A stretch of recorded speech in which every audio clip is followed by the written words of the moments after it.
Hey, welcome back to Unschooled Theology. I'm your host, Derek, with your other host, Evan.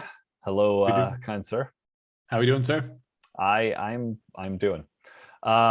Today we are talking Genesis 1:5 as we continue on verse by verse through Genesis 1. So we will read it as always from the ESV. God called the light day, and the darkness he called night. And there was evening and there was morning the first day.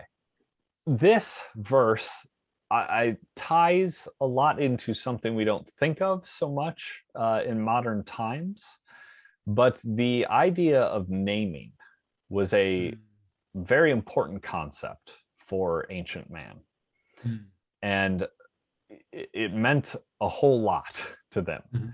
that today we don't seem to give it the same kind of credit. But um, I mean, if you think about What's it, in a name? well, if I could give just a small example, stars were named, and constellations were named for a long time, and that was important that they have a name. And now we basically name stars as a series of numbers and letters until someone decides to like get a star named for someone as a novelty gift. Yeah, So clearly the value of naming has of naming a fallen. star. Yeah, yeah. It's just the value of naming in general has fallen quite a bit. Um, That's but reasonable. in ancient times, naming was associated with this idea of having authority over something, having responsibility for that thing, uh, a kind of sovereignty, if that makes sense. I mean, it Um, reminds us of the power of language again. yes, yeah, yeah, for sure, actually, yes. Um, so, so what? So the reason, I guess, the naming occurs right here is sort of is the idea of establishment, uh, and we'll see that this whole verse is in the end about the establishment of something. But in case the act of creating and separating this, light and darkness and all that wasn't clear enough, what we see here is in naming these things, God making his sovereignty over this even more clear by naming the two things. Mm, And so what he's saying in a way is that even that which is outside God's order, darkness, because he named it, it is still under his sovereignty. And it exists because he allows it, not condones it, but allows it. yeah, And so he does still have the authority over it. He still has the command over it. He can do with it what he may because it is his. And the naming it reaffirms that.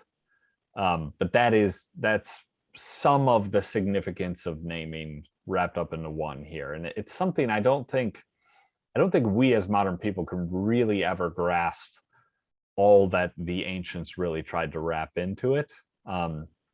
Particularly, there is this idea of once you name something, it is now functional within the system. The within a system that exists, it becomes functional once it is named a part of that system. well, And so, once I mean, it can be conceptualized. Then that's the biggest thing. I mean, how often do uh, like speaking is very mhm, it's a powerful tool, and because it's powerful for thought, and and if you don't have the word for a particular thought, you spend a much greater amount of time trying to describe what the thought is, yeah, or what's occurring. But by establishing something, as you're right, it does establish the functional significance of the thing, because then it can suddenly be conceptualized. yes, And so it's an yes. established reality, an established truth that can be communicated. Yeah, you're declaring this thing a thing, if you will. There's like Yes. there's an epistemology to it, right? That now Yeah. it is this thing, and it's not a work in progress anymore. Yeah, it's It's established, it's yeah, understood. it's here, right? Um, So And well that's, established that all you need to do is call forth those sounds, and other people will understand what you're describing. yeah. And it's not that, uh, I mean, to us, I guess these things can be refined over time in a way.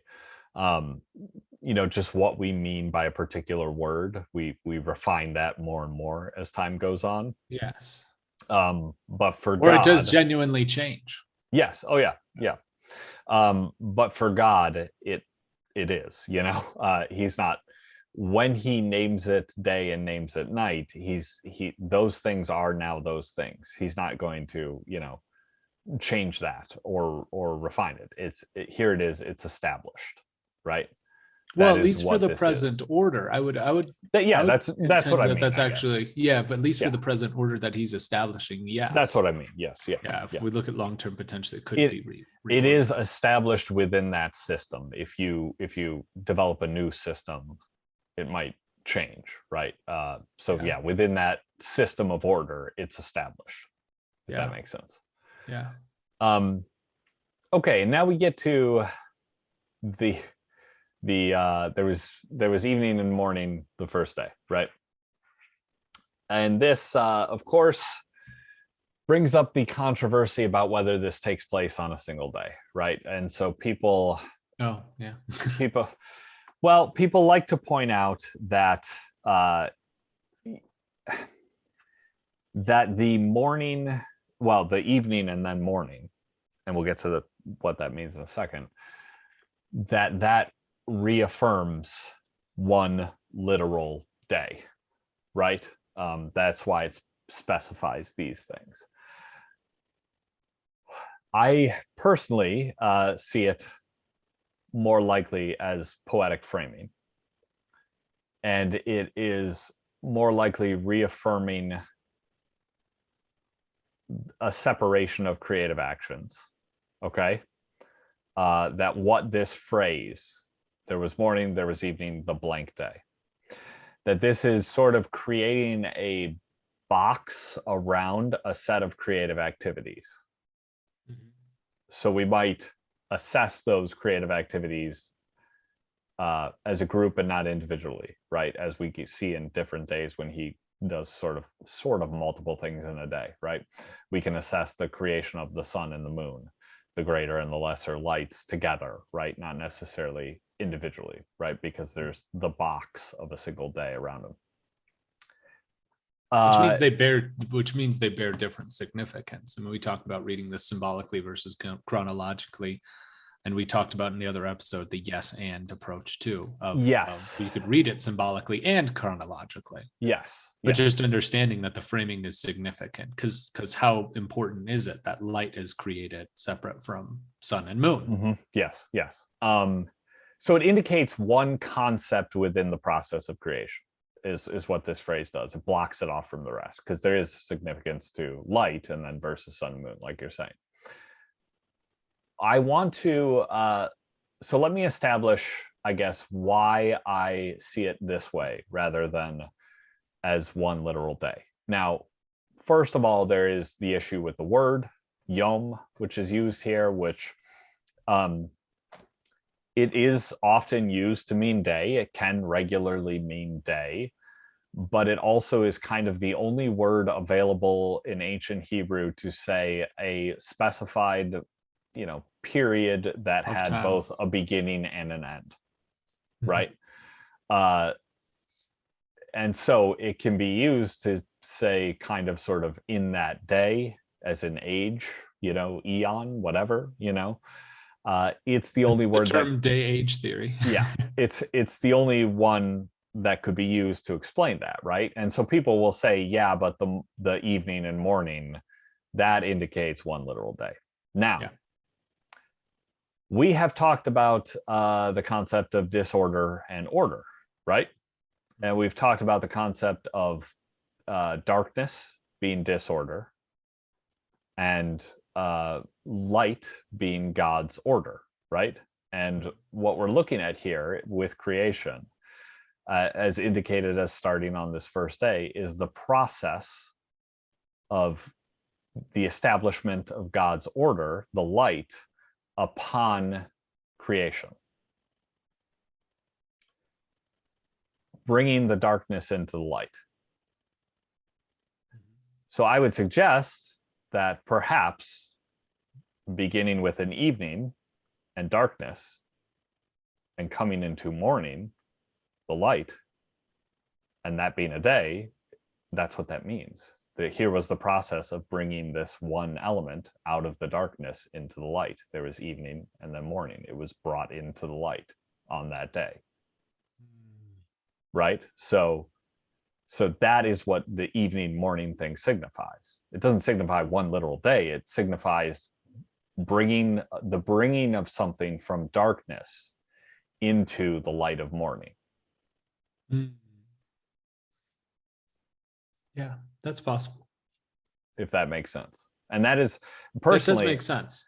Personally, I'm drawn more and more now to the Jewish conception of the day beginning in the evening when I think of it this way, because I love the imagery of that, right? Of something being brought from the darkness into the light, right? And that being the purpose, I guess, in God's order, right? The purpose of God's creative order is to bring things from the darkness into the light. So I would suggest that each of these days, each of these 6 days of creation, where there is a morning and an evening, well, evening and then morning, I'm sorry, what we're seeing in each of those days is the process of something being brought from the darkness into the light. And so when we get to the 7th day, when we get to that 7th day, that is open, that is ongoing, in the terminology of it. I think I probably should read exactly what it says here. When we get to the 7th day,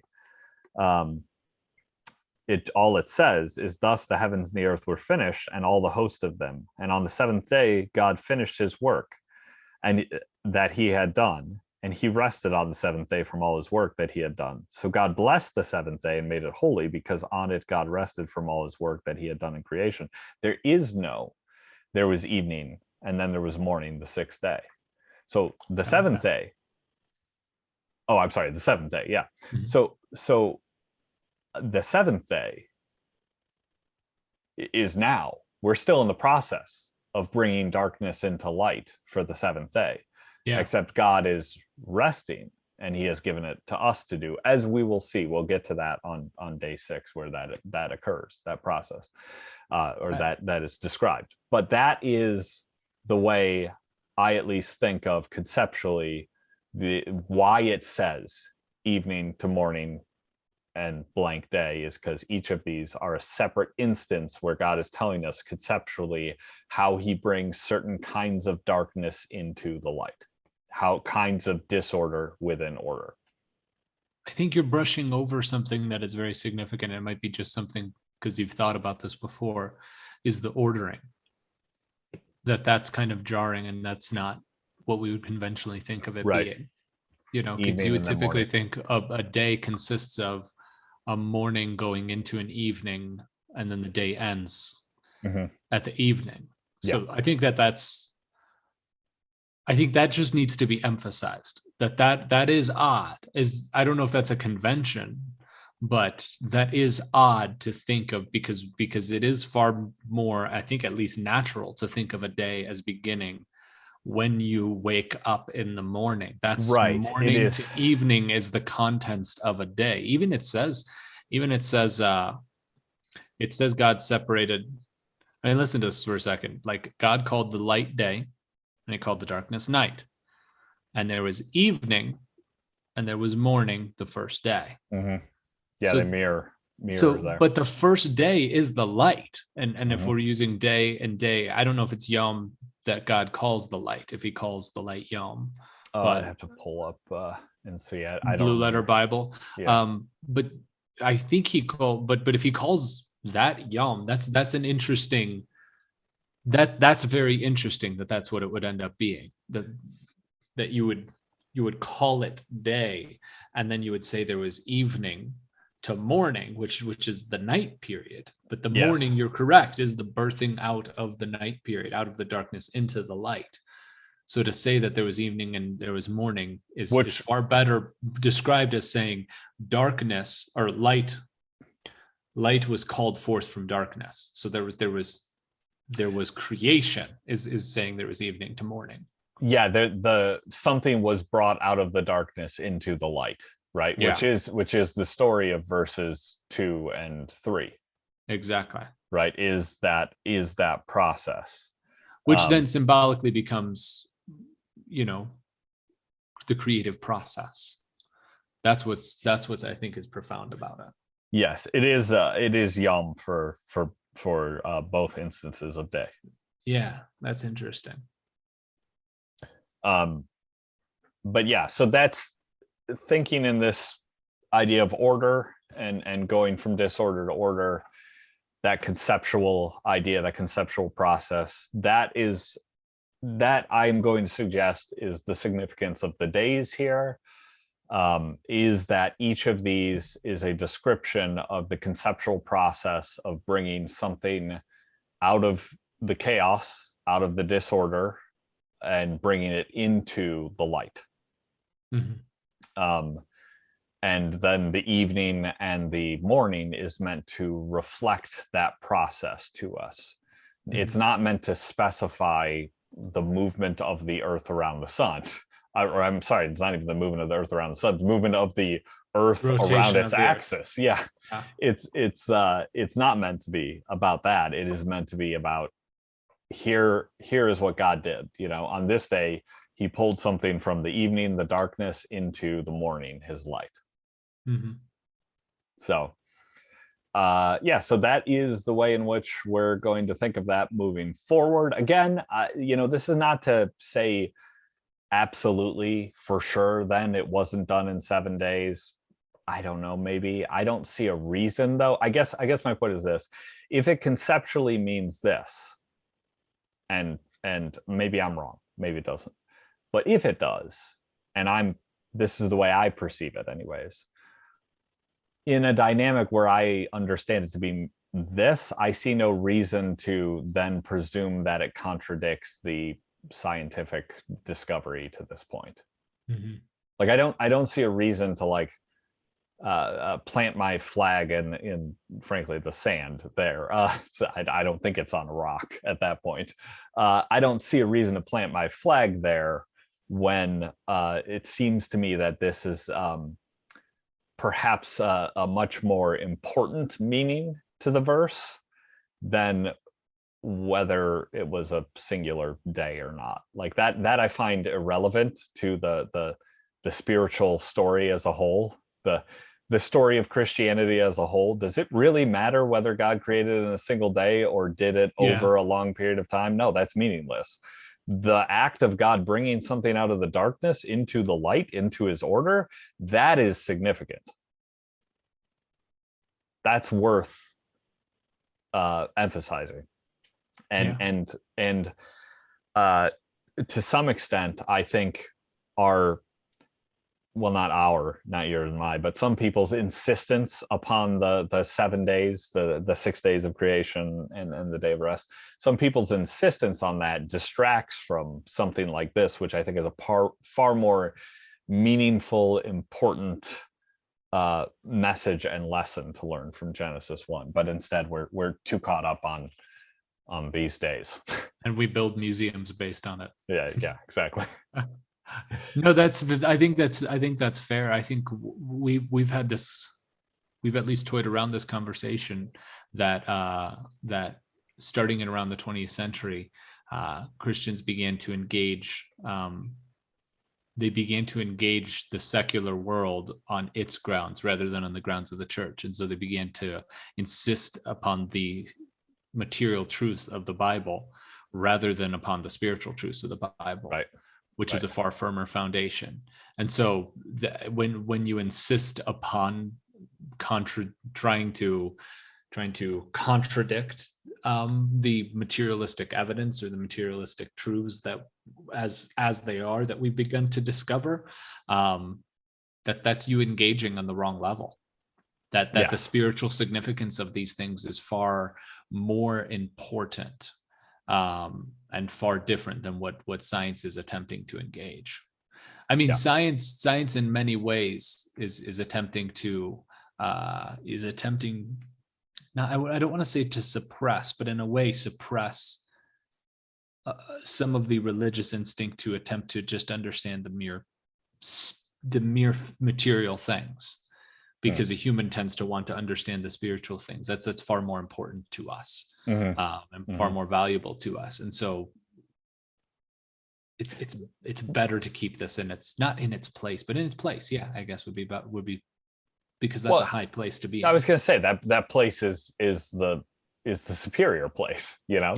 Yeah. So when you say keep it in its place, it's not that you demean it. Yeah, it's not, but you don't mean that, you know, you don't mean to diminish it by saying keep it in its place.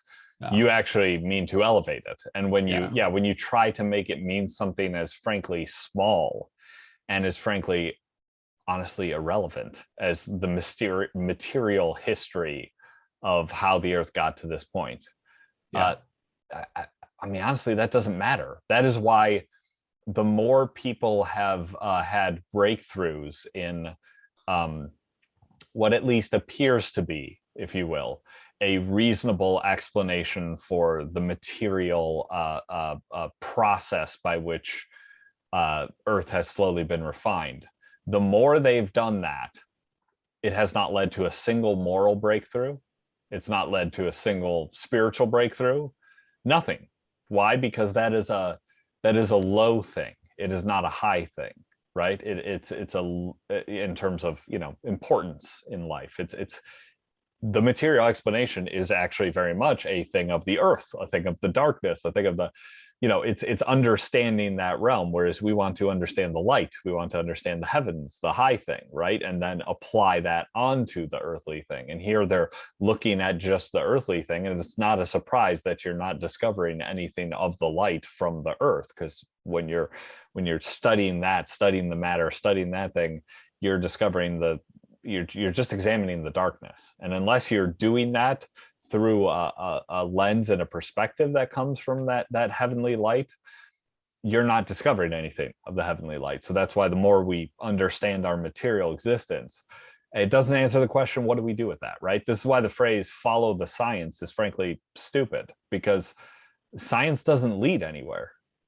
All the science does is tell you what is, but it doesn't tell you what to do with that. Yeah. Science doesn't provide necessarily. Yeah, it doesn't tell you what directions. It doesn't tell you what's right or wrong with what you have.